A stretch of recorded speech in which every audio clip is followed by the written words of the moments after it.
Thank you, Hazel, for that warm introduction about myself. Good morning, buenos dias. I'm so delighted, honored to be here.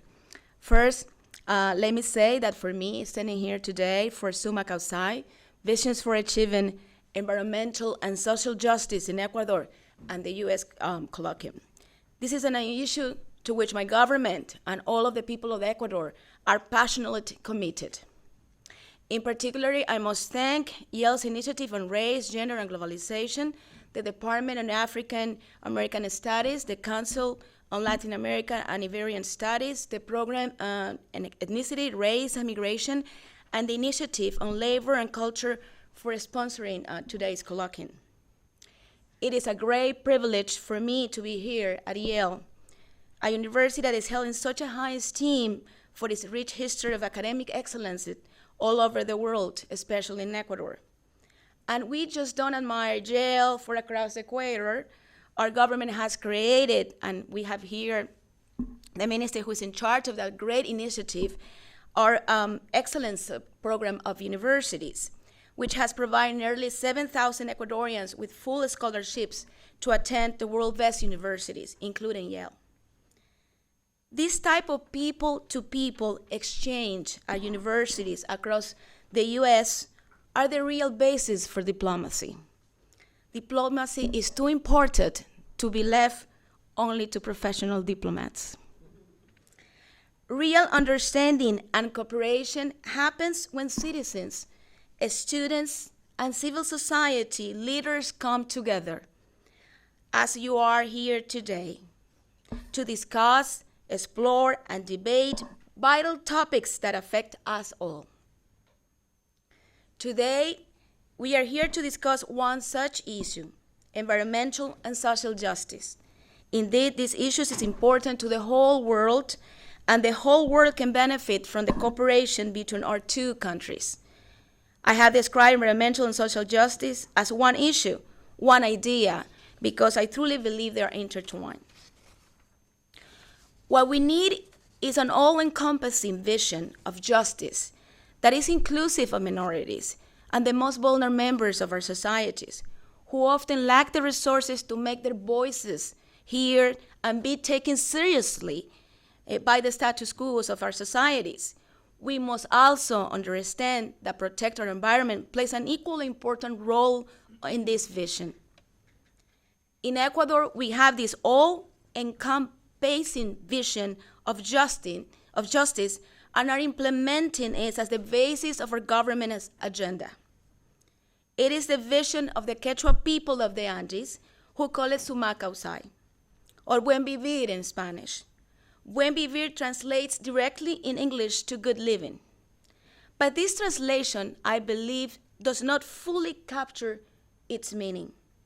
Buen Vivir more broadly refers to a way of living that is community-centered, respectful of the environment and the melting pot of cultures and traditions that we share.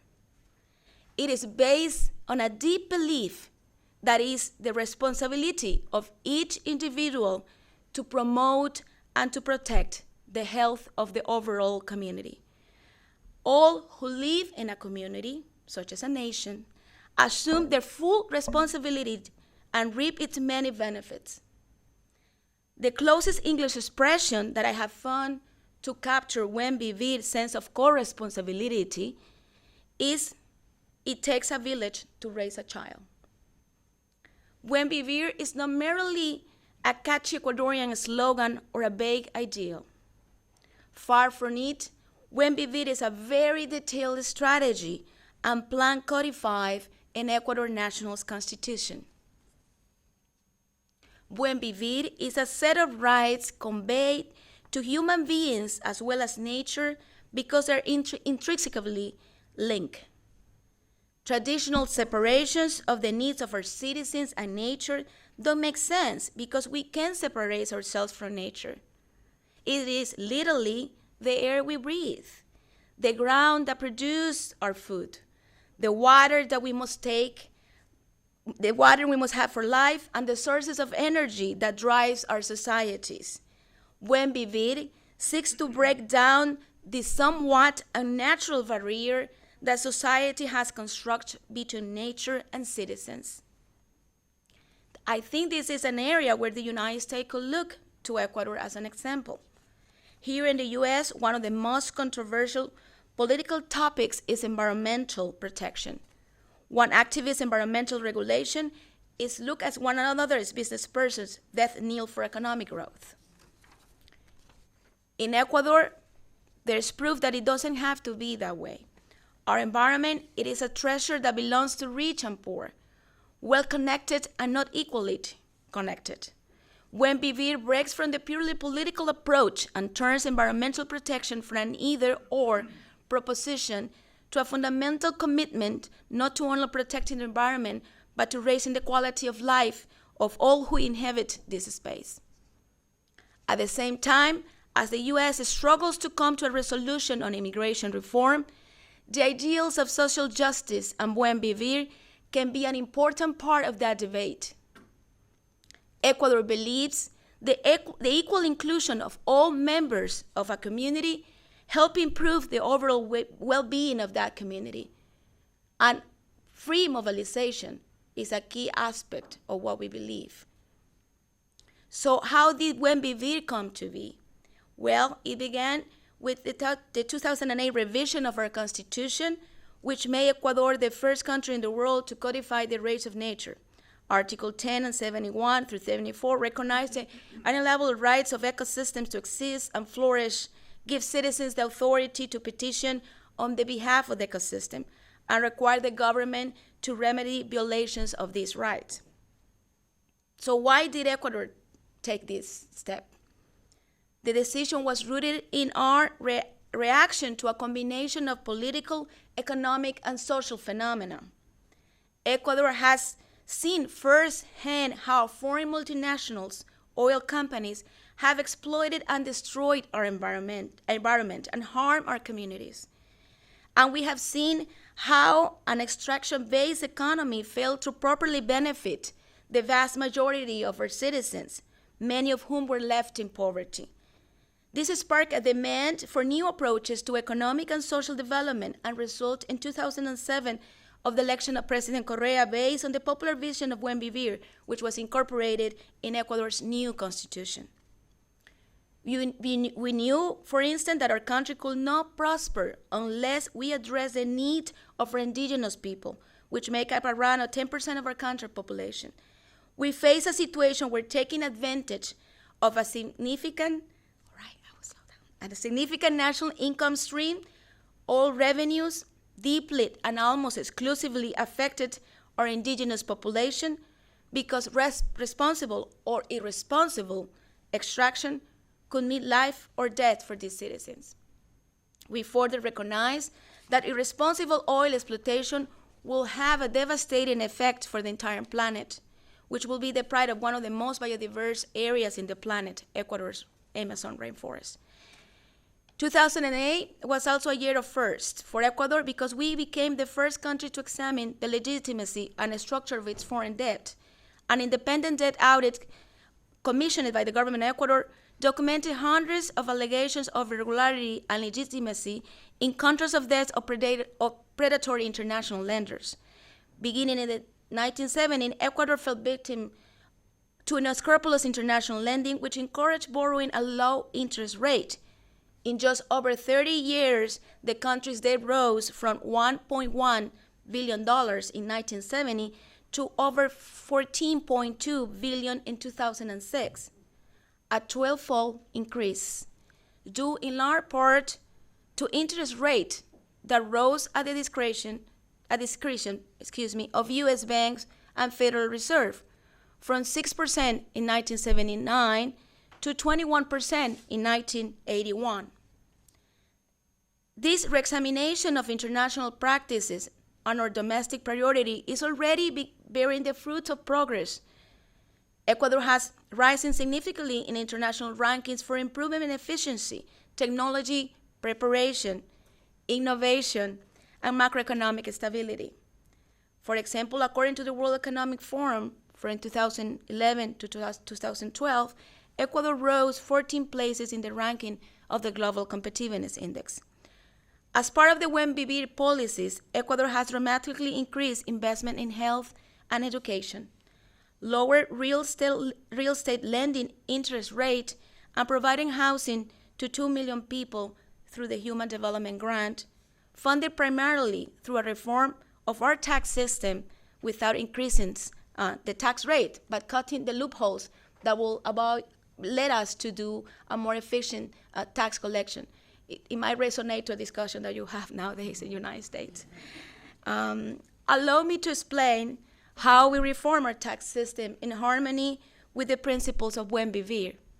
We make sure that each and every citizen contributes to the development to our country and is an active member of our community.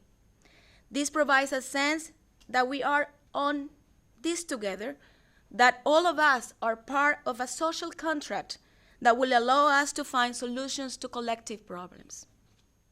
We did not increase taxes at all. We simply cut up the loopholes, as I already told you, to allow tax evasion.